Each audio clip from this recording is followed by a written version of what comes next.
الحمد للہ رب العالمین والصلاة والسلام علی رسولہ محمد وآلہ وصحبہ اجمعین اشہد ان لا الہ الا اللہ وحدہ لا شریک لہ واشہد ان محمدا عبدہ ورسولہ اما بعد۔ محترم و مکرم حاضرین مجلس، اللہ رب العالمین کی توفیق سے آج ہم ایک بہت ہی اہم کتاب کے درس کو شروع کرنے جا رہے ہیں، جس کتاب کا نام ہے ثلاثۃ الاصول وادلتها، دین کے 3 بنیادی مسائل اور ان کی دلیلیں۔ یہ 3 جو بنیادی دین کے مسائل ہیں، ان مسائل کی ضرورت ہر مسلمان کو ہے، چاہے وہ ایک عالم دین ہو، چاہے طالب علم ہو، یا ایک عام آدمی ہو۔ یہ دین کے ایسے مسائل ہیں جن کا جاننا، سیکھنا اور ان کے مطابق اپنی زندگی گزارنا ہر مسلمان کے لیے ضروری ہے۔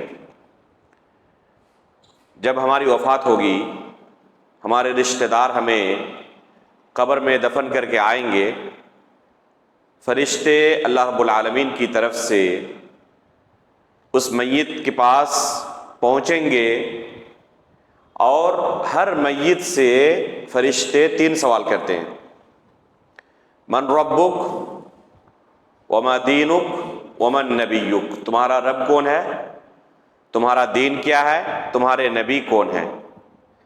یہی دین کے 3 بنیادی مسائل ہیں جن کا تذکرہ اس کتاب میں کیا گیا ہے۔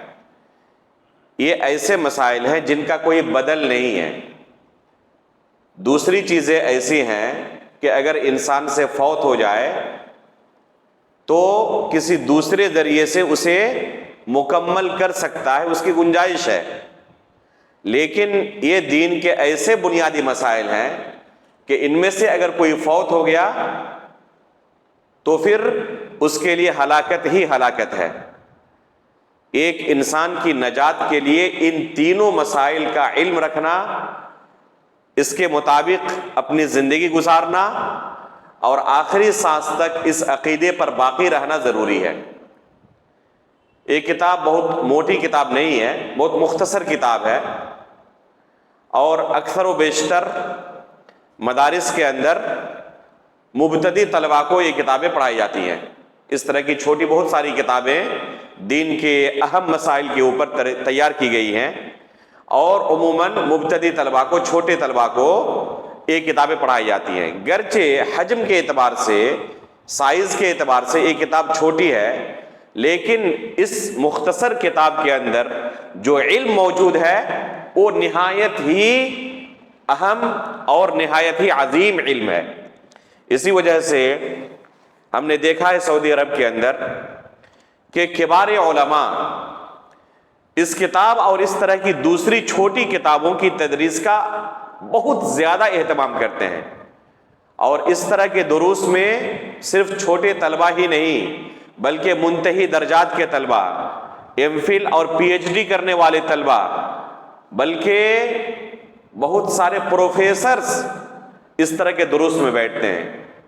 حالانکہ ان کو یہ کتابیں زبانی طور پر یاد ہوتی ہیں، لیکن اس کی اہمیت کی وجہ سے ان کتابوں کے اندر جو علم بیان کیا گیا ہے، اس علم کی اہمیت کی وجہ سے مجلسیں بھری رہتی ہیں، اور علماء ان کتابوں کا وقتاً فوقتاً دراسہ کرتے رہتے ہیں، یہ کتابیں پڑھاتے رہتے ہیں، عوامی مجلسوں میں بھی اور طلبہ علم کے سامنے علمی مجلسوں میں بھی۔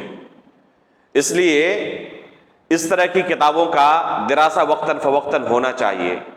علم کو ضبط کرنے کا، دین کو سیکھنے کا سب سے اچھا طریقہ یہ ہے کہ اس طرح کی دین کی بنیادی باتوں کو جو معروف علماء ہیں، ان علماء کی تحریروں سے، ان کی کتابوں سے درس میں بیٹھ کر سیکھا جائے۔ یہ دین کو سیکھنے کا سب سے اچھا طریقہ ہے۔ علامہ عبدالعزیز ابن باز رحمہ اللہ کے نام سے آپ واقف ہوں گے، جو کہ سعودی عرب کے گرینڈ مفتی تھے، پوری دنیا کے اندر ان کے علم کا چرچا تھا. شیخ ابن باز رحمہ اللہ نے صرف دلم کے علاقے میں جب وہ سکونت پذیر تھے، جب ان کی رہائش دلم کے علاقے میں تھی، تو یہ چھوٹی سی کتاب ثلاثۃ الاصول و ادلتھا جسے آج ہم پڑھیں گے، 100 مرتبہ سے زیادہ اپنے طلباء کو یہ کتاب انہوں نے پڑھائی تھی. 100 مرتبہ سے زیادہ. اسی سے آپ اندازہ لگا سکتے ہیں کہ یہ کتنی اہم کتاب ہے. آج ہمارے ملک کے اندر اگر کہیں اس طرح کی کتابوں کا درس چل رہا ہو، 1 مرتبہ 2 مرتبہ 3 مرتبہ سن لینے کے بعد کوئی شخص اور مزید بیٹھنا گوارا نہیں کرے گا کہ یہ کتاب تو سن چکا ہوں، اس کے موضوع سے واقف ہو چکا ہوں. یا کوئی عالم دین بھی جلدی تیار نہیں ہوگا کہ تو میں 2-4 مرتبہ پڑھا چکا ہوں، اور زیادہ پڑھانے کی کیا ضرورت ہے. لیکن آپ شیخ ابن باز رحمہ اللہ کے علمی مقام کو دیکھیں، پوری دنیا کے اندر سب سے بڑی علمی ہستی تھی اپنے زمانے میں، لیکن اس کے باوجود 100 مرتبہ سے زیادہ اس پتلی سی کتاب کو، چھوٹی سی کتاب کو وہ لوگوں کو آ کے پڑھا رہے ہیں، اس کا درس دے رہے ہیں. تو اس طرح علم کو ضبط کیا جاتا ہے، دین کو سیکھا جاتا ہے. دین کو سیکھنے کا سب سے مؤثر طریقہ یہی طریقہ ہے کہ اس طرح کی چھوٹی کتابوں کے درس کا اہتمام ہو، درس میں بیٹھا جائے اور بار بار اس طرح کی کتابوں کو پڑھا جائے. میں نے خود کتنی مرتبہ اساتذہ سے اس کتاب کو پڑھا ہے مجھے ابھی تک تعداد یاد نہیں ہے. حالانکہ یہ کتاب اکثر و بیشتر اہل علم کو حفظ ہوتی ہے، لیکن اس علم کے اندر جو برکت ہے اللہ رب العالمین کی طرف سے، جو شرح صدر حاصل ہوتا ہے، وہ دوسری موٹی کتابوں کے پڑھنے سے بھی نہیں ہوتا. اس لیے اس طرح کی کتابوں کے دراسے کا اہتمام ہونا چاہیے. میں اس مجلس کے جو ذمہ داران ہیں ان کو مبارکبادی پیش کرنا چاہتا ہوں کہ اس طرح کے دروس کا وہ اہتمام کر رہے ہیں اور اس طرح کی کتابوں کا انتخاب کر رہے ہیں. اللہ رب العالمین سے دعا کرتا ہوں کہ اللہ رب العالمین اس درس کو مبارک بنائے، اس مجلس کو اللہ رب العالمین اپنی رضامندی کے لیے قبول فرما لے اور قیامت کے دن ہمارے میزان حسنات میں اسے شمار فرمائے. آمین تقبل رب العالمین.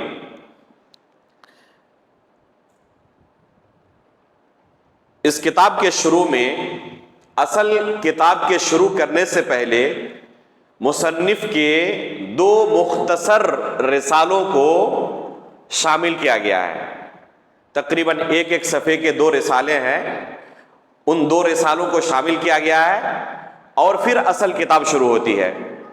تو جہاں اس کتاب کو ہم پڑھیں گے تو اس کتاب سے پہلے جو 2 رسالے ہیں، پہلے ان 2 رسالوں کو پڑھیں گے اور پھر انشاءاللہ اصل کتاب کو ہم پڑھنا شروع کریں گے. مصنف رحمہ اللہ معروف عالم دین ہیں شیخ محمد بن عبد الوہاب رحمہ اللہ، جنہیں امام الدعوہ کہا جاتا ہے. جزیرہ عرب کے اندر ایک زمانہ ایسا تھا کہ کفر و شرک کا بول بالا تھا. جس طرح زمانہ جاہلیت میں اللہ رب العالمین کو چھوڑ کر لوگ ہر چیز کی عبادت میں مشغول ہو گئے تھے، تقریباً یہی صورتحال جزیرہ عرب کے اندر اپنے آپ کو مسلمان کہنے والے انہی کفر و شرک کے اعمال میں مبتلا تھے. چنانچہ مسجدوں میں نماز بھی پڑھتے اور درختوں کی پوجا بھی کرتے، قبروں پہ سجدے بھی کرتے، نذر و نیاز بھی چڑھاتے، غیر اللہ کے لیے ذبح بھی کرتے، تعویذ و گنڈا بھی پہنتے. ہر طرح کے کفر و شرک کے اندر یہ پورا جزیرہ عرب گرفتار ہو چکا تھا. ایک ایسے موقع پر انہوں نے اللہ رب العالمین کے دین کو پھیلانا شروع کیا اور بہت ساری چھوٹی چھوٹی کتابیں انہوں نے لکھی، جن میں سے ایک اہم کتاب ثلاثۃ الاصول و ادلتھا ہے. اسی طرح ان کی اور بھی کئی چھوٹی چھوٹی بہت اہم کتابیں موجود ہیں، جن میں سے ایک کتاب التوحید ہے، ایک کتاب نواقض الاسلام ہے، ایک کتاب فضل الاسلام ہے، ایک کتاب کشف الشبہات ہے، ایک کتاب القواعد الاربعہ ہے. ہو سکتا ہے ان میں سے بعض کتابیں آپ لوگ اس مسجد میں پڑھ بھی چکے ہوں. یہ تمام کتابیں انتہائی اہم کتابیں ہیں. تو ان میں سے ایک کتاب کا انتخاب آج کے درس کے لیے کیا گیا ہے، اور انشاءاللہ تقریباً 4-5 دروس میں اس کتاب کو ہم کوشش کریں گے کہ ختم کریں. اگر ممکن ہو سکا تو انشاءاللہ 4-5 دروس میں ہم ختم کر دیں گے، یا ہو سکتا ہے کہ ضرورت پڑنے پر 1-2 درس اور لینے کی ضرورت پڑے. اس کتاب کی شروعات میں مصنف رحمہ اللہ فرماتے ہیں، بسم اللہ الرحمن الرحیم، اعلم رحمک اللہ انہ یجب علینا تعلم 4 مسائل. اس کتاب کا اردو میں ترجمہ بھی ہو چکا ہے، آپ گوگل پر جا کر ڈاؤن لوڈ بھی کر سکتے ہیں. دین کے 3 بنیادی مسائل کے نام سے اس کتاب کا اردو میں ترجمہ بھی ہو چکا ہے. تو یہ متن ہے، اور متن کے اندر انتہائی مختصر عبارت میں کسی بات کو پیش کیا جاتا ہے، اس کی شرح کی ضرورت پڑتی ہے. تو انشاءاللہ ہم کوشش کریں گے کہ اس متن کو آپ کے سامنے شرح کی صورت میں، تفصیل کی صورت میں پیش کیا جائے. مصنف رحمہ اللہ فرماتے ہیں، اعلم رحمک اللہ انہ یجب علینا تعلم 4 مسائل.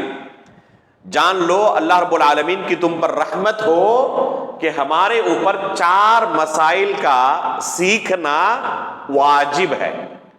4 ایسے مسائل ہیں جن کا سیکھنا ہر مسلمان پر واجب ہے. کیا ہے وہ 4 مسائل؟ فرماتے ہیں الاولی العلم. پہلا مسئلہ ہے کہ علم حاصل کرنا ہر مسلمان پر ضروری ہے. کتنا علم؟ اتنا علم حاصل کرنا ہر مسلمان پر ضروری ہے جس سے وہ مسلمان باقی رہ سکے. یہ ہر مسلمان کے اوپر ضروری ہے.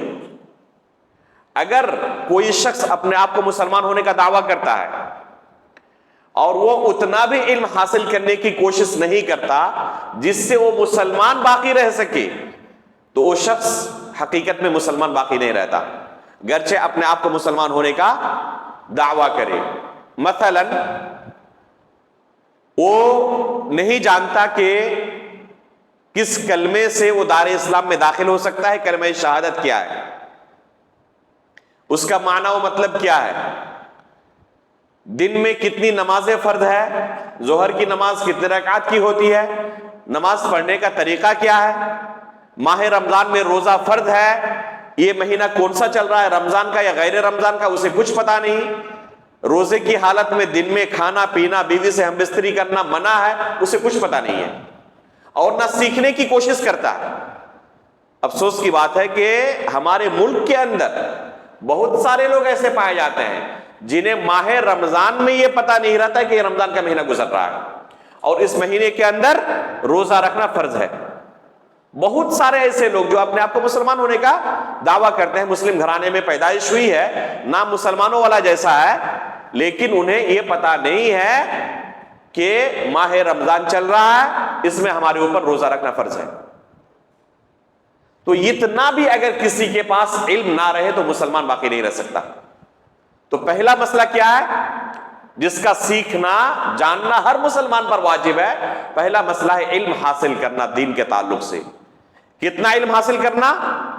اتنا علم حاصل کرنا جس سے وہ مسلمان باقی رہ سکے، جس سے قبر کے اندر فرشتے کے سوالوں کا صحیح جواب دے سکے. اتنا علم حاصل کرنا ہر مسلمان پر ضروری ہے، چاہے وہ لکھنا پڑھنا جانتا ہو یا لکھنا پڑھنا نہ جانتا ہو، لیکن ان مسائل کا علم حاصل کرنا اس کے لیے ضروری ہے. فرماتے ہیں وہ معرفت اللہ. کتنا علم حاصل کرنا؟ کہہ رہے کہ اللہ رب العالمین کی معرفت کے بارے میں اسے پتا ہونا چاہیے، اللہ رب العالمین کو پہچانتا ہو کہ اللہ رب العالمین کون ہے. ومعرفت نبیہ، اسی طرح اس کے نبی کون ہیں، نبی صلی اللہ علیہ وسلم کے تعلق سے بنیادی چیزوں کا اسے علم ہو. انشاءاللہ آگے کے دروس میں ہم بیان کریں گے کہ اللہ رب العالمین کے تعلق سے کتنا علم حاصل کرنا ہر مسلمان کے لیے ضروری ہے، نبی صلی اللہ علیہ وسلم کے تعلق سے کتنا علم حاصل کرنا ہر مسلمان کے لیے ضروری ہے. اسی طرح معرفت دین الاسلام بالادلہ، دین اسلام کے بارے میں اسے جانکاری حاصل کرنا ضروری ہے. دین کسے کہتے ہیں؟ دین کے اندر 5 وقت کی نمازیں روزانہ ہے، 1 مہینے رمضان کے مہینے کا روزہ رکھنا ہے، مالدار ہو تو اس کے اوپر زکوٰۃ فرض ہے، حج فرض ہے. یہ بنیادی مسائل ہیں، اسے دین کہتے ہیں. دین کے تعلق سے، دین کے بنیادی مسائل کا علم حاصل کرنا ہر مسلمان کے لیے ضروری ہے۔ تو فرماتے ہیں مصنف رحمہ اللہ کہ 4 مسائل کا علم حاصل کرنا، جاننا ہر مسلمان پر واجب ہے۔ ان میں پہلا مسئلہ کیا ہے؟ علم حاصل کرنا۔ کن چیزوں کا علم حاصل کرنا؟ اللہ رب العالمین کے تعلق سے، اس کے نبی کے تعلق سے، اور دین اسلام کے تعلق سے، بالادلہ، دلائل کے ساتھ۔ بالادلہ کا معنی کیا ہے؟ دلائل کے ساتھ ان مسائل کا علم حاصل کرنا ضروری ہے۔ دلائل کے ساتھ کا مطلب یہ ہے کہ ایک عام مسلمان یہ عقیدہ رکھے کہ اللہ رب العالمین کے تعلق سے، اس کے نبی کے تعلق سے، اور دین اسلام کے تعلق سے میرا جو ایمان اور عقیدہ ہے، اس کے پیچھے کتاب و سنت کی دلیلیں موجود ہیں۔ یہ اپنی طرف سے خواہشات نفس کی بنا پر میں نے کوئی عقیدہ تیار نہیں کیا ہے، بلکہ علماء نے جو ہمیں یہ علم دیا ہے، یہ اس کے پیچھے کتاب و سنت کی دلیلیں موجود ہیں۔ ایک عام انسان کو صرف اتنا جان لینا کافی ہے۔ اس کا معنی یہ نہیں ہے کہ ایک عام شخص کو ہر مسئلے کی دلیل کا علم ہونا چاہیے۔ تفصیلی دلائل کا علم ہونا ایک عام مسلمان کے لیے ضروری نہیں ہے، لیکن اسے یہ جاننا ضروری ہے، یہ عقیدہ رکھنا ضروری ہے کہ میں اللہ رب العالمین کے تعلق سے جو عقیدہ رکھ رہا ہوں، اللہ کے تعلق سے جو میرا ایمان ہے، دین کے تعلق سے، نبی صلی اللہ علیہ وسلم کے تعلق سے، تو یہ تمام مسائل، ان کے پیچھے شرعی ادلہ، قرآن و حدیث کی دلیلیں موجود ہیں۔ یہ عقیدہ رکھنا مسلمانوں کے لیے، ہر مسلمان کے لیے ضروری ہے۔ یہ پہلا مسئلہ ہے۔ والثانیۃ العمل، اور دوسرا مسئلہ ہے الثانیۃ العمل بہ، اس علم پر عمل کرنا۔ پہلا مسئلہ کیا تھا؟ جانکاری حاصل کرنا۔ دوسرا مسئلہ، آپ نے جانکاری حاصل کر لی کہ ظہر کی نماز 4 رکعت ہے، اس کا طریقہ یہ ہے، یہ آپ کا علم ہوا۔ علم حاصل کرنے کے بعد اس پر عمل کرنا ضروری ہے۔ اگر کوئی علم حاصل کرے، اسے پتا ہے سود حرام ہے، غیبت کرنا حرام ہے، چوری کرنا حرام ہے، شراب پینا حرام ہے، یہ علم ہوا، لیکن عمل اس کا بالکل اس کے مخالف ہو، اس کو فائدہ یہ علم دینے والا نہیں ہے، بلکہ یہ علم اس کے لیے وبال جان بن جائے گا اگر اس علم کے مطابق اس کا عمل نہ ہو۔ تو دوسرا مسئلہ کیا ہے؟ دوسرا مسئلہ العمل بہ، اس علم کے مطابق جو آپ نے علم حاصل کیا نا، اس کے مطابق آپ کا عمل بھی ہونا چاہیے، ہمارا عمل بھی اس علم کے مطابق ہونا چاہیے۔ الثالثۃ الدعوۃ الیہ، اور تیسرا مسئلہ ہے جو علم آپ نے حاصل کیا ہے، الحمدللہ اس پر آپ عمل بھی کر رہے ہیں، تیسرا مسئلہ ہے کہ اس علم کی دوسروں کو دعوت دیں۔ آپ نے جان لیا کہ یہ توحید ہے، یہ شرک ہے، ہمارے نبی کون ہیں، نبی کے حقوق کیا ہیں، دین کسے کہتے ہیں، دین کے بنیادی مسائل کیا ہیں، لیکن اپنے ماتحت لوگوں کو آپ خبر نہیں کر رہے۔ آپ نے جان لیا کہ دن میں 5 وقت کی نمازیں فرض ہیں، لیکن گھر والوں کو آپ یہ علم نہیں دے رہے، ان کو نماز کا حکم نہیں دے رہے۔ میں نے جان لیا کہ چوری کرنا، ڈکیتی کرنا، شراب پینا، زنا کرنا، جھوٹ بولنا حرام ہے، اور اپنے ماتحت لوگوں کو میں ان مسائل کے تعلق سے بیان نہیں کر رہا ہوں، جو اللہ نے میرے اوپر ذمہ داری عائد کی ہے اس ذمہ داری کو پورا نہیں کر رہا ہوں۔ تو یہ دعوت دینا دین کے ان بنیادی مسائل کا ہر شخص کے اوپر ضروری ہے، لیکن کن کو دعوت دے؟ جو اس کے ماتحت ہے۔ دعوت دینے کا جو معاملہ ہے وہ اپنے اپنے علم کے حساب سے اللہ تعالیٰ نے میدان طے کیا ہوا ہے۔ ہر شخص کو اتنے ہی دعوت کا اللہ رب العالمین نے مکلف بنایا ہے جتنا اس کے پاس علم ہے۔ مثلا اپنے ماتحت لوگوں کا، بیوی ہے، بچے ہیں، اور گھر کے اندر اور جو دوسرے افراد ہیں، گھر کے ذمہ دار کو، گارجین کے اوپر یہ ذمہ داری اللہ نے عائد کی ہے کہ اپنے ماتحت لوگوں کی وہ کیا کرے؟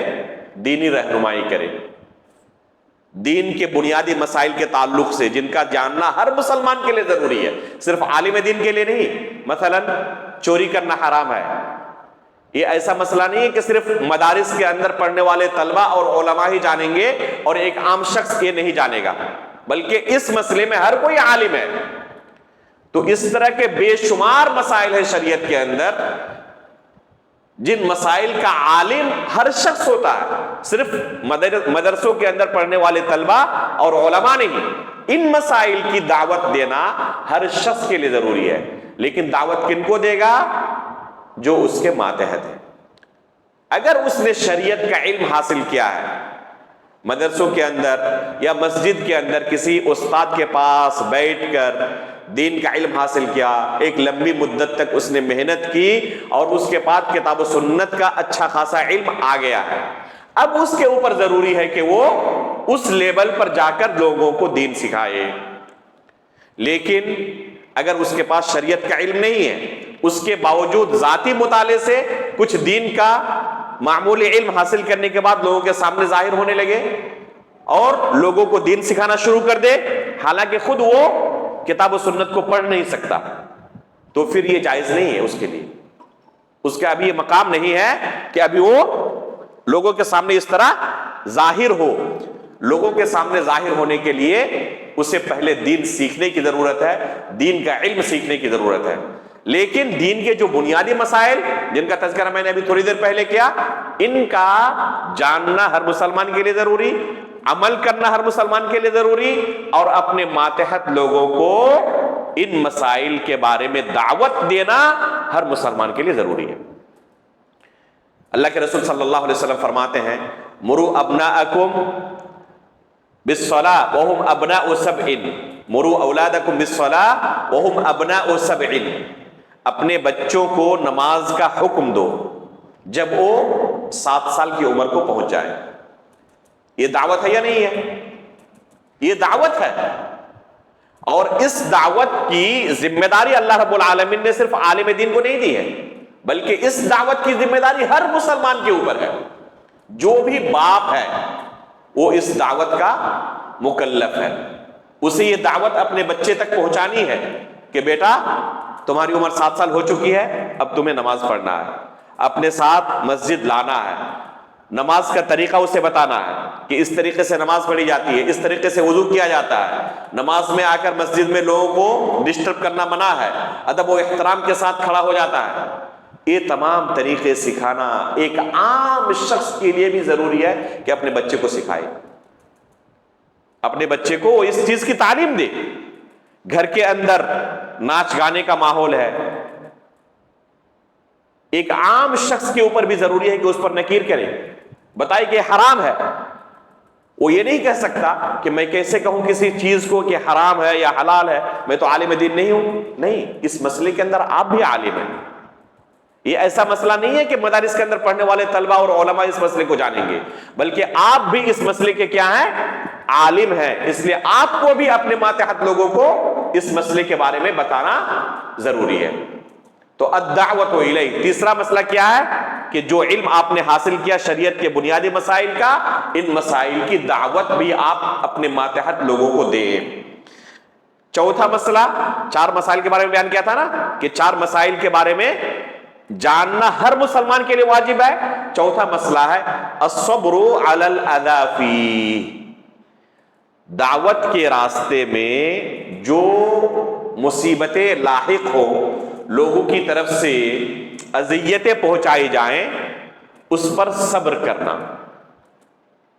جب بھی آپ کسی شخص کو کسی ایسے عمل سے روکیں گے، منع کریں گے جو حرام ہے، تو وہ خندہ پیشانی کے ساتھ، شرح صدر کے ساتھ، خوشی خوشی ہنستے مسکراتے آپ کی بات کو قبول نہیں کرے گا۔ شاذ و نادر ہوگا کہ کوئی شخص کسی گناہ میں مبتلا ہو اور آپ اس کو جا کر نصیحت کریں کہ میرے بھائی یہ جائز نہیں، یہ حرام ہے، یہ نہ کرو، اور وہ خوشی خوشی ایک دم مسکراتے ہوئے آپ کی بات قبول کر لے۔ شاذ و نادر آپ پائیں گے، چاہے وہ گناہ کتنا ہی عظیم کیوں نہ ہو، شرک کا گناہ ہو تب بھی وہ قبول نہیں کرے گا۔ یہ انسان کی فطرت میں ہے کہ جب کسی گناہ کرنے والے کو کسی گناہ سے آپ جا کے روکیں گے تو اس کی فطرت میں ہے کہ فوراً مخالفت پر اترے گا۔ مخالفت متعدد طرح کی ہو سکتی ہے، بس مخالفت کبھی قولی ہوتی ہے، کبھی فعلی بھی ہو سکتی ہے، کبھی آپ کے خلاف ایکشن بھی لے سکتا ہے۔ تو اس پر صبر کرنا، اگر کسی کے پاس صبر نہ ہو تو حقیقت میں وہ دین کی دعوت دوسروں کو نہیں دے سکتا۔ ایک باپ کہے گا کہ 7 سال کی عمر سے بچے کو نماز کی تعلیم دینی ہے، کب تک؟ وَهُمْ أَبْنَاءُ وَاضْرِبُوهُمْ عَلَيْهَا وَهُمْ أَبْنَاءُ 10۔ جب 10 سال کی عمر ہو جائے پھر بھی نماز نہ پڑھے تو مارو۔ 7 سال سے لے کر 10 سال تک 3 سال ٹرننگ دینی نماز کی؟ نہیں، مجھ سے نہیں ہو سکتا۔ اگر صبر نہ ہو تو حقیقت میں بہت مشکل عمل ہے۔ اس لیے اللہ رب العالمین نے کیا حکم دیا ہے؟ وَاصْطَبِرْ عَلَيْهَا، وَاصْطَبِرْ عَلَيْهَا، نماز کا حکم دو اور اس پر جمے رہو صبر کے ساتھ۔ تو صبر انتہائی ضروری چیز ہے، اس کے بغیر نہ دنیا کے اندر اور نہ آخرت کے اعمال میں سے کسی عمل میں ایک انسان کامیاب ہو سکتا ہے، ممکن نہیں ہے۔ یہاں تک کہ آپ دیکھیں گے دنیاوی معاملات میں بھی جو بڑے بڑے دنیا کے اندر لوگ گزرے ہیں، کسی بھی میدان میں ہو، چاہے وہ میدان جائز ہو یا حرام کا میدان ہو، اس میں اگر بہت اونچائی پر کوئی پہنچا ہے تو بہت زیادہ اس نے صبر کیا ہے، تب یہ کامیابی اسے ملی ہے۔ تو صبر کرنا انتہائی ضروری ہے۔ اللہ رب العالمین نے سورہ آل عمران کے آخر میں کامیابی کے 4 اصول ذکر کیے ہیں۔ یا ایھا الذین آمنوا اصبروا وصابروا ورابطوا واتقوا اللہ، یہ 4 اصول۔ اس کے بعد کیا فرمایا؟ لعلکم تفلحون، اگر یہ 4 اصول پر تم نے عمل کیا تم کامیاب ہو جاؤ گے۔ تو اگر کوئی شخص کامیاب ہونا چاہتا ہے، پہلا مرحلہ کیا ہے؟ یا ایھا الذین آمنوا اصبروا، صبر کرنا پڑے گا، بغیر صبر کے آپ کامیاب نہیں ہو سکتے۔ تو یہ 4 مسائل ہیں جن کا جاننا ہر مسلمان کے لیے ضروری ہے۔ صبر کے تعلق سے شیخ الاسلام ابن تیمیہ رحمہ اللہ کی ایک پتلی سی کتاب ہے، چھوٹی سی کتاب ہے، قاعدۃ فی الصبر، شیخ الاسلام ابن تیمیہ رحمہ اللہ کی۔ اس کتاب کے شروع میں شیخ الاسلام ابن تیمیہ رحمہ اللہ فرماتے ہیں کہ شریعت کو اگر مجموعی طور پر دیکھا جائے، قرآن و سنت کی دلیلوں کو مجموعی طور پر دیکھا جائے تو خلاصہ یہ نکلے گا کہ شریعت 2 چیزوں کا نام ہے۔ دین کا خلاصہ 2 چیزیں ہیں، کیا؟ ایک ہے صبر، دوسرا ہے شکر۔ ایک ہے صبر اور دوسرا شکر۔ حقیقت میں شیخ الاسلام نے جو یہ بات کہی ہے، یہ اللہ رب العالمین نے قرآن کریم کے اندر 4 جگہوں پر ذکر کیا ہے۔ ان فی ذالک لآیات لکل صبار شکور، یہ آیت قرآن میں 4 جگہوں پر آئی ہے۔ صبار اور شکور کو اللہ تعالیٰ نے ایک ساتھ ذکر کیا ہے۔ صبر کرنے والے اور شکر کرنے والوں کے لیے ان میں بہت بڑی نشانیاں ہیں۔ تو صبر اور شکر یہ شریعت کا خلاصہ ہے۔ اللہ کے رسول صلی اللہ علیہ وسلم نے بھی اپنی ایک حدیث کے اندر اس چیز کی طرف اشارہ کیا ہے، عجبا لامر المؤمن ان امرہ کلہ خیر فان اصابته سراء شکر فهو خیر له وان اصابته ضراء صبر فهو خیر له وليس ذلك لاحد الا للمؤمن۔ اللہ کے رسول فرماتے ہیں کہ مومن کی زندگی عجیب و غریب زندگی ہے۔ اگر اس کی زندگی میں اسے کوئی خوشی محسوس ہوتی ہے فوراً کیا کرتا ہے؟ اللہ کا شکریہ ادا کرتا ہے، اور یہ اس کے لیے خیر ہے۔ اور اگر اس کی زندگی میں کوئی تکلیف پہنچتی ہے وہ فوراً صبر کرتا ہے، اور یہ اس کے لیے بہتر ہے۔ سدا بہار زندگی ہوتی ہے مومن کی، یا تو صبر کی حالت میں رہتا ہے یا شکر کی حالت میں رہتا ہے وہ۔ اگر یہ 2 صفتیں انسان کے اندر آ گئی، صبر کی صفت اور شکر کی صفت، تو ہمیشہ وہ خوشحال جیے گا، سدا بہار زندگی گزارے گا وہ۔ اللہ کے رسول فرماتے ہیں وَلَيْسَ ذَلِكَ لِأَحَدٍ إِلَّا لِلْمُؤْمِنِ، یہ سدا بہار زندگی صرف اور صرف مومن کی ہوتی ہے، مومن کے علاوہ کسی کو یہ خوش نصیبی حاصل نہیں ہے۔ تو یہ ہے صبر کرنا۔ ان 4 مسائل کو اللہ رب العالمین نے قرآن کریم کی ایک بہت ہی چھوٹی صورت کے اندر ذکر کر دیا ہے۔ چنانچہ مصنف رحمہ اللہ فرماتے ہیں کہ ہم نے جو ابھی کہا کہ 4 مسائل کا علم حاصل کرنا ہر مسلمان کے اوپر واجب ہے، تو اس کی کیا دلیل ہے؟ کہہ رہے ہیں کہ اس کی دلیل اللہ رب العالمین کا یہ فرمان ہے والعصر ان الانسان لفی خسر الا الذین آمنوا وعملوا الصالحات وتواصوا بالحق وتواصوا بالصبر۔ اس سورے کے اندر اللہ رب العالمین نے ان 4 مسائل کے بارے میں بیان کیا ہے۔ جن 4 مسائل کا بھی آپ کے سامنے تذکرہ کیا گیا نا، علم حاصل کرنا پہلا مسئلہ، دین کے بارے میں علم حاصل کرنا، دوسرا کیا تھا؟ عمل کرنا، تیسرا دعوت دینا، اور چوتھا صبر کرنا۔ ان چاروں مسائل کے بارے میں اللہ تعالیٰ نے اس سورے کے اندر، سورۃ العصر کے اندر بیان کیا ہے۔ چنانچہ اللہ تعالیٰ کیا فرماتا ہے؟ والعصر، قسم ہے عصر کے وقت کی۔ جو دن کا آخری وقت ہوتا ہے اسے عربی زبان میں عصر کہتے ہیں۔ اس وقت کی اللہ رب العالمین قسم کھا رہے ہیں، اور مخلوق کی قسم کھانا ہمارے لیے جائز نہیں ہے، لیکن اللہ رب العالمین کے لیے کوئی حرج نہیں۔ اللہ رب العالمین خالق ہے ان تمام چیزوں کا، ہمارے لیے جائز نہیں ہے کہ اللہ کے علاوہ کسی کی قسم کھائیں۔ تو اللہ رب العالمین عصر کے وقت کی قسم کھا رہے ہیں۔ آگے کیا کہتے ہیں؟ ان الانسان لفی خسر، تمام کے تمام انسان گھاٹے میں ہے، خسارے میں ہے، سوائے 4 قسم کے لوگوں کے، جن کے اندر یہ 4 صفات پائی جاتی ہیں، وہ گھاٹے میں نہیں ہے، وہ خسارہ اٹھانے والوں سے نہیں، وہ کامیاب ہیں۔ وہ کون کون ہے؟ الا الذین آمنوا، پہلے نمبر پر جو ایمان لائے، اور ایمان بغیر علم کے ممکن نہیں ہے، بغیر علم کے ایمان لانا ممکن نہیں ہے، بلکہ ہر خیر کا اصل اور ہر خیر کی بنیاد کیا ہے؟ علم ہے۔ ہر خیر کی بنیاد علم ہے، علم سے ہی ہر خیر کی شروعات ہوتی ہے۔ اگر علم نہ رہے تو انسان کوشش کے باوجود بھی خیر نہیں پا سکتا۔ علم نہ رہے تو انسان کوشش بھی کرے اگر خیر نہیں پا سکتا، اس لیے علم حاصل کرنا ضروری ہے۔ علم ہر خیر کی بنیاد ہے، اور ایمان بھی اسی میں شامل ہے۔ بغیر علم کے ایمان کسی کا صحیح نہیں ہو سکتا۔ الا الذین آمنوا، یہ حقیقت میں علم کی دلیل ہے۔ تو یہ علم کی دلیل ہوئی، الا الذین آمنوا وعملوا الصالحات، اور نیک عمل کی، یہ دلیل ہے دوسرے مسئلے کی۔ دوسرا مسئلہ کیا تھا؟ العمل بہ، علم کے مطابق عمل کرنا۔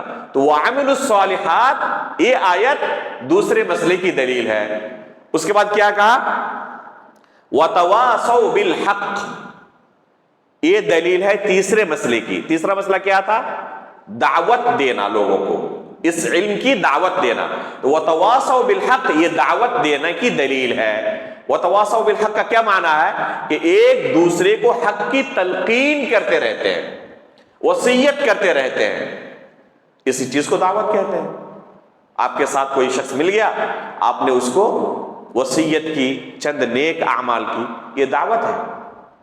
دعوت صرف اسے ہی نہیں کہتے کہ اسٹیج سجا کر لوگوں کے سامنے بیٹھ کر درس دیا جائے، یہی صرف دعوت نہیں ہے۔ آپ راستے میں کسی سے مل گئے اور وہاں پر آپ نے اسے 2-4 دین کی باتیں، اچھی باتیں بیان کی، یہ دعوت ہے۔ آپ گھر میں ہیں، گھر کے بچوں کو، لوگوں کو، ماتحت لوگوں کو آپ کسی اچھے کام کا حکم دے رہے ہیں، کسی برے کام سے روک رہے ہیں، یہ دعوت ہے۔ بلکہ بسا اوقات دعوت بغیر زبان کے استعمال کی بھی آپ دے سکتے ہیں، صرف اپنے عمل سے۔ کوئی غیر مسلم ہے اور آپ اس کی مدد کر دیں، تاجر ہیں آپ، تجارت کے پیشے سے جڑے ہوئے ہیں، کوئی غیر مسلم آ رہا ہے آپ کی دکان پر اور انتہائی صاف شفاف کے ساتھ اپنے آپ تجارت کر رہے ہیں، موقع بھی آیا کہ آپ اس کو لوٹ سکتے تھے، لیکن آپ نے اس کو کیا کیا؟ نہیں لوٹا۔ اس کا پیسہ وہ آپ کی دکان میں چھوڑ کے چلا گیا، لیکن آپ نے اس کو حفاظت کے ساتھ رکھ دیا۔ 1 مہینے کے بعد، 2 مہینے کے بعد آیا اور کہہ رہا ہے کہ میں شاید یہاں پیسہ بھول کے چلا گیا تھا۔ آپ نے کہا کہ آپ کا پیسہ بالکل اسی طرح محفوظ ہے جس طرح آپ نے چھوڑ کے گیا تھا۔ آپ نے اس کو اس کا پیسہ واپس کر دیا۔ یہ دعوت ہے یا نہیں ہے؟ آپ کے اس عمل سے متاثر ہوگا یا نہیں ہوگا؟ یہ بھی دعوت ہے، یہ بھی دعوت ہے۔ رسول اللہ صلی اللہ علیہ وسلم کے سامنے ایک دشمن آ کے تلوار لے کر کھڑا ہو گیا، صحیح بخاری کی روایت ہے۔ وہ آ کے کہہ رہا ہے کہ میں یمنعک منی، مجھے، آپ کو مجھ سے کون بچا سکتا ہے؟ اللہ کے رسول فرماتے ہیں کہ اللہ رب العالمین، اس پر بھروسہ ہے مجھے۔ اس کا ہاتھ لرز جاتا ہے، یہاں تک کہ اللہ کے رسول اس کے ہاتھ سے تلوار لے لیتے ہیں اور پھر وہ اللہ کے رسول کے سامنے بیٹھ جاتا ہے۔ صحیح بخاری کی روایت ہے کہ صحابہ کرام بعد میں آتے ہیں اور دیکھتے ہیں کہ اللہ کے رسول کے سامنے وہ بیٹھا ہوا ہے۔ یہاں پر اللہ کے رسول نے کیا مجلس سجا کر اسے دین کی دعوت دی، دین کے بارے میں سمجھایا، لیکن اس کا نتیجہ کیا ہوا؟ چند ہی لمحات کے بعد وہ اسلام قبول کر لیتا ہے۔ یہ بھی دعوت ہے۔ اس طرح کی دعوت کے بے شمار نمونے سیرت رسول کے اندر اور سلف صالحین کی سیرت میں موجود ہے۔ تو دعوت صرف اس طرح مجلس سجا کر لوگوں کو دین کی باتیں بتانے کا نام نہیں ہے، بلکہ کسی کو بھی دین کی آپ نے ایک بات بیان کر دی، چاہے راستہ چلتے ہوئے ہو، چاہے کوئی کام کرتے ہوئے ہو، وہ دعوت ہے۔ تو وَتَوَاصَوْا بِالْحَقِّ، ایک دوسرے کو حق کی تلقین کرنا، وصیت کرتے رہتے ہیں، تو یہ دعوت کی دلیل ہے۔ تیسرے مسئلے کی وَتَوَاصَوْا بِالْحَقِّ، یہ جملہ دلیل ہے۔ وَتَوَاصَوْا بِالصَّبْرِ، آخری جملہ اس سورے کا کیا ہے؟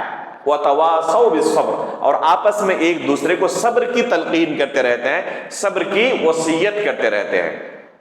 تو التواصی بالصبر جو ہے، صبر کی ایک دوسرے کو وصیت کرنا، یہ چوتھے مسئلے کی دلیل ہے کہ دعوت کے راستے میں بلکہ عمل کے لیے بھی صبر کی ضرورت ہے۔ اگر صبر نہ ہو، ایک انسان کی عمر 60 سال 70 سال 80 سال ہو چکی ہے اور اس نے زندگی میں کبھی نماز نہیں چھوڑی، 5 وقتہ نماز پر پابند رہا، یہ بغیر صبر کے ممکن ہے؟ بغیر صبر کے ممکن نہیں ہے۔ کوئی بھی عمل شریعت کا بغیر صبر کے ممکن نہیں ہے۔ تو یہ صبر کی دلیل ہے۔ تو یہ 4 مسائل ہیں جن کا تذکرہ اللہ رب العالمین نے اس سورے کے اندر، ایک چھوٹی سی سورت کے اندر کیا ہے۔ اس سورے کی اہمیت کو بیان کرتے ہوئے امام شافعی رحمہ اللہ فرماتے ہیں، قال الشافعی رحمہ اللہ تعالی هذه السورة لو ما انزل الله حجة على عبده على خلقه الا هي لكفتهم۔ امام شافعی رحمہ اللہ اس سورے کی اہمیت بیان کرتے ہوئے فرماتے ہیں کہ اللہ رب العالمین اگر اپنی مخلوق پر اس سورے کے علاوہ کوئی دوسری سورت نازل نہ کرتا تو یہی ایک سورت ان کے لیے کافی ہوتی۔ یہی ایک سورت کیا ہوتی؟ ان کے لیے کافی ہوتی۔ دین کے تمام مسائل پر عمل کرنے کے لیے نہیں، بلکہ کس باب میں کافی ہوتی؟ ان پر حجت قائم کرنے کے لیے، ایک شخص کے اوپر حجت قائم کرنے کے لیے یہی ایک سورہ کافی تھی۔ بعض لوگ امام شافعی رحمہ اللہ کے اس قول سے یہ سمجھتے ہیں کہ یہ سورہ پورے دین کے تمام مسائل کو بیان کرنے کے لیے کافی ہے، حالانکہ یہ معنی نہیں ہے۔ جیسے کہ شیخ الاسلام علامہ ابن تیمیہ رحمہ اللہ نے، شیخ عبداللطیف آل شیخ، شیخ ابن باز رحمہ اللہ اور بہت سارے علماء نے بیان کیا ہے کہ امام شافعی کا مقصود اس جملے سے کیا ہے کہ کسی بندے کے اوپر حجت قائم کرنے کے لیے یہ ایک سورت کافی ہے۔ تو اس سے اس سورے کی اہمیت کا اور اس سورے کے اندر جن 4 مسائل کا اللہ رب العالمین نے تذکرہ کیا ہے، ان مسائل کی اہمیت کا علم ہوتا ہے، اس مسائل کی اہمیت کا پتہ چلتا ہے۔ آگے فرماتے ہیں مصنف رحمہ اللہ، وقال البخاری رحمہ اللہ باب العلم قبل القول والعمل والدلیل قوله تعالی فاعلم انه لا الہ الا اللہ واستغفر لذنبک فبدأ بالعلم قبل القول والعمل۔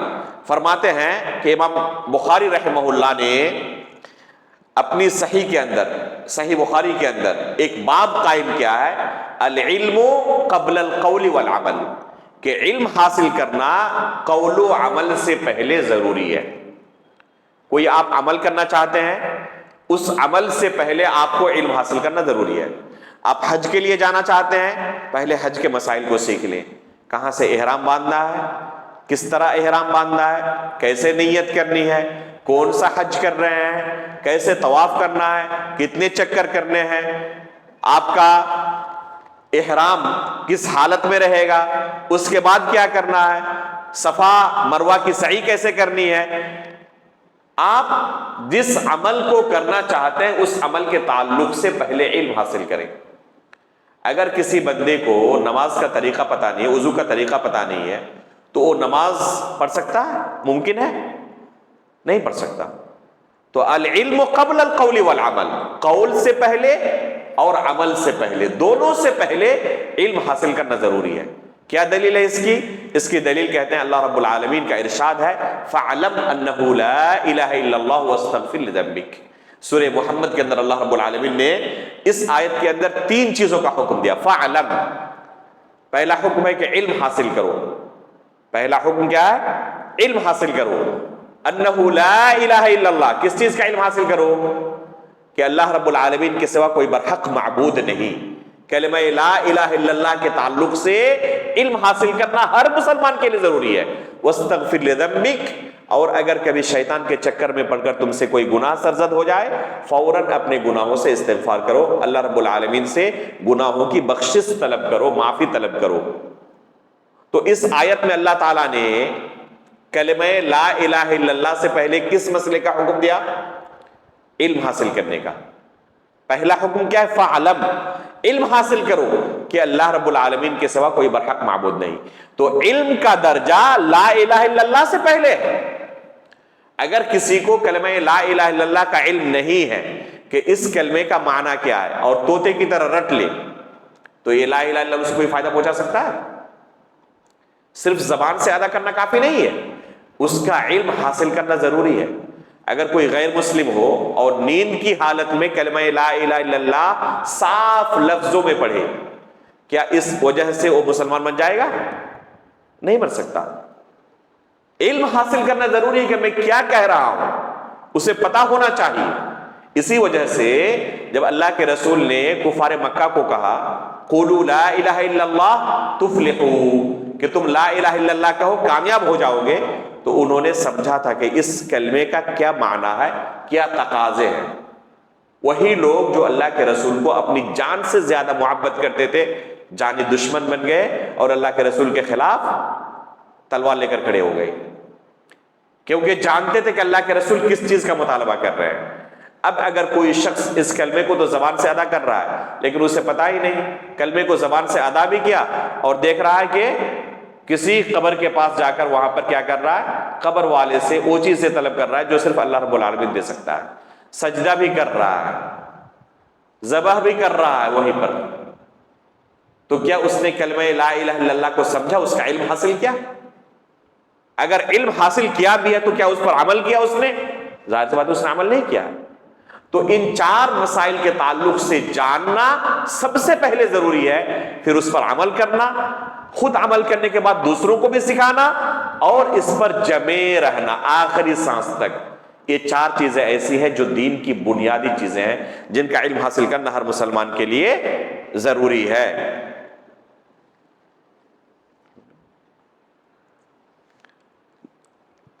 پانچ منٹ 7 منٹ ہے۔ اس کے بعد مصنف رحمہ اللہ فرماتے ہیں اعلم رحمك الله انه يجب على كل مسلم ومسلمة تعلم 3 هذه المسائل والعمل بهن۔ جان لو کہ ہر مسلمان پر 4 مسائل کا ذکر کرنے کے بعد مزید فرماتے ہیں کہ 3 مسائل کے تعلق سے جاننا اور عمل کرنا ہر مسلمان کے اوپر ضروری ہے۔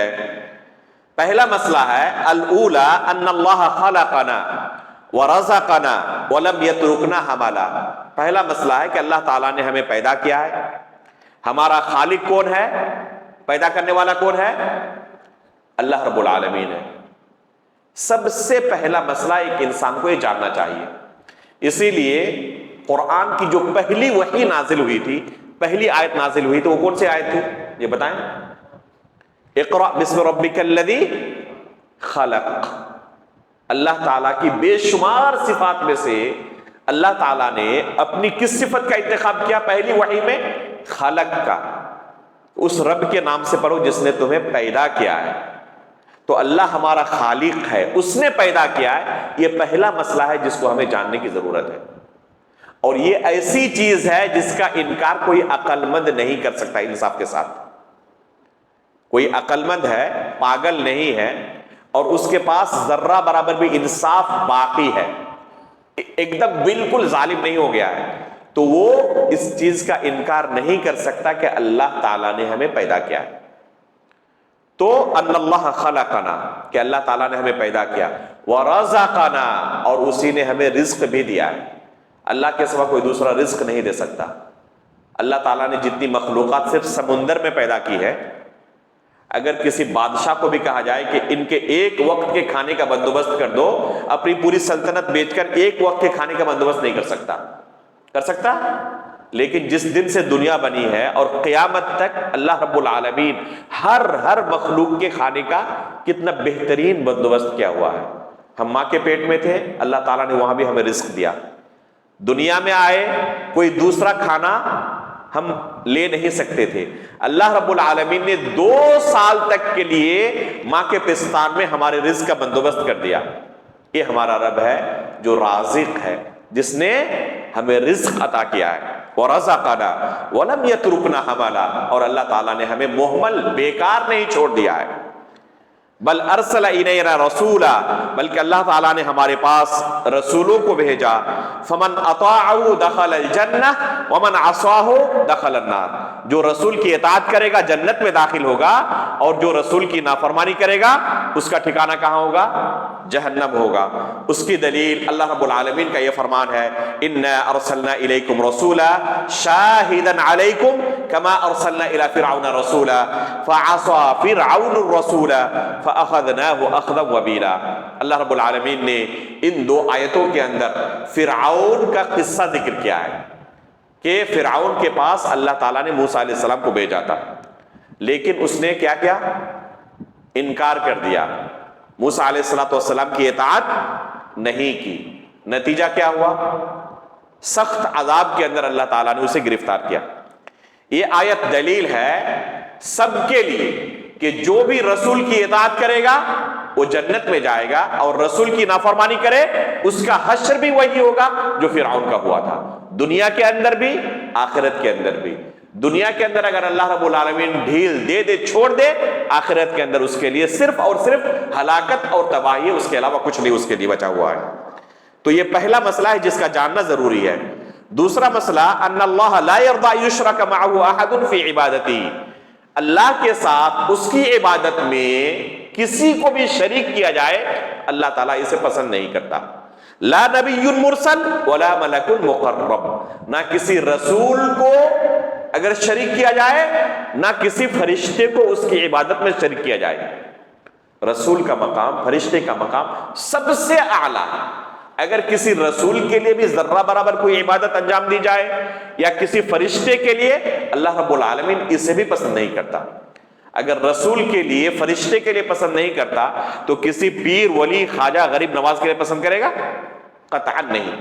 اس لیے یہ مسئلہ ہمیں جاننے کی ضرورت ہے کہ اللہ تعالیٰ اس کی عبادت میں اس کے ساتھ کسی کو شریک کیا جائے اسے اللہ تعالیٰ پسند نہیں کرتا۔ اس کی دلیل کیا ہے؟ وَأَنَّ الْمَسَاجِدَ لِلَّهِ فَلَا تَدْعُوا مَعَ اللَّهِ أَحَدًا، یہ مسجدیں اللہ کے لیے بنائی گئی ہیں، ان میں اللہ کے علاوہ کسی کو نہ پکارو۔ یہ اللہ تعالیٰ نے حکم دیا۔ نہ پکارو کا معنی اللہ کے علاوہ کسی کی عبادت نہ کرو، اللہ کے علاوہ کسی کی عبادت نہ کرو، کیونکہ دعا جو ہے یہ اصل عبادت ہے۔ الدعاء هو العبادہ، اللہ کے رسول نے کہا ہے کہ دعا ہی حقیقت میں عبادت ہے۔ اور قرآن کریم کے اندر جہاں پر بھی دعا کا لفظ آیا ہے اس کا حقیقی معنی عبادت ہی ہے۔ اگر اللہ تعالیٰ نے کہیں کہا ہے کہ اللہ کو پکارو، اس کا معنی کیا ہے؟ اللہ کی عبادت کرو۔ اللہ کے علاوہ کسی کو نہ پکارو یعنی اللہ کے علاوہ کسی کی عبادت نہ کرو۔ یہیں پر ہم اس درس کو روکتے ہیں انشاءاللہ۔ باقی حصہ کتاب کا انشاءاللہ اگلے ہفتے سنیچر کے دن عشاء کی نماز کے بعد